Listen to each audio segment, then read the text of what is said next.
In this painting, I want to show you how you can correct mistakes if you make them in your work.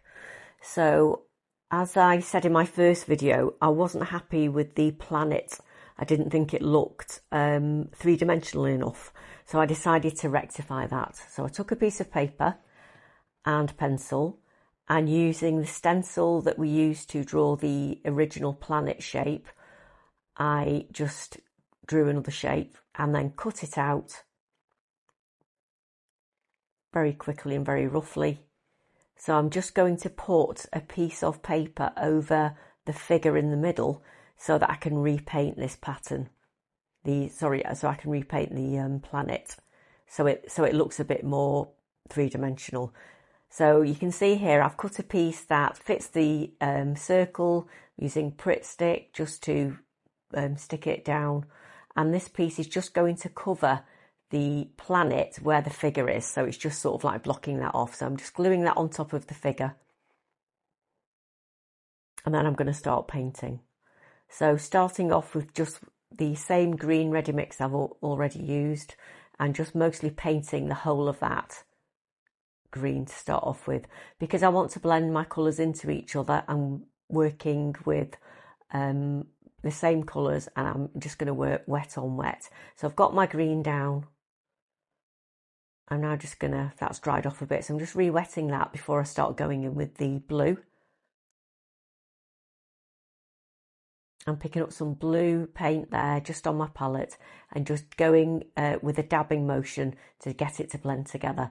I don't want this to look particularly smooth because I want it to look like it's a planet with a surface, a textured surface. So I'm trying to get that effect of, you know, the surface of the planet. So I'm not really being too careful about how smooth I make this gradient.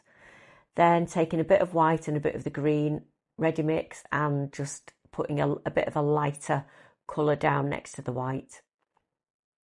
And then it's just a case of dabbing and dabbing and dabbing.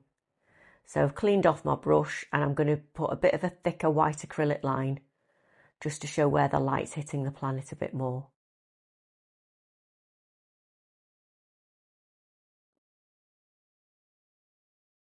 And then just again, just using that dabbing motion to blend so that it all comes together a little bit.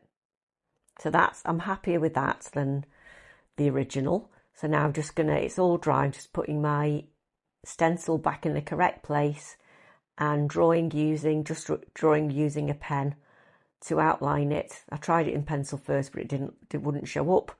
So I lashed that, got myself a felt tip, and then just did a rough outline for where I was going to paint my figure.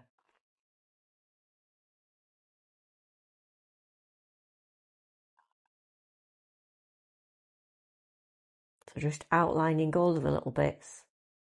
And then quite simply, I got myself some black acrylic and I painted inside the figure, and you'll see what that ends up looking like. So that's the finished thing, and go to part 2 to see the next bit of the project.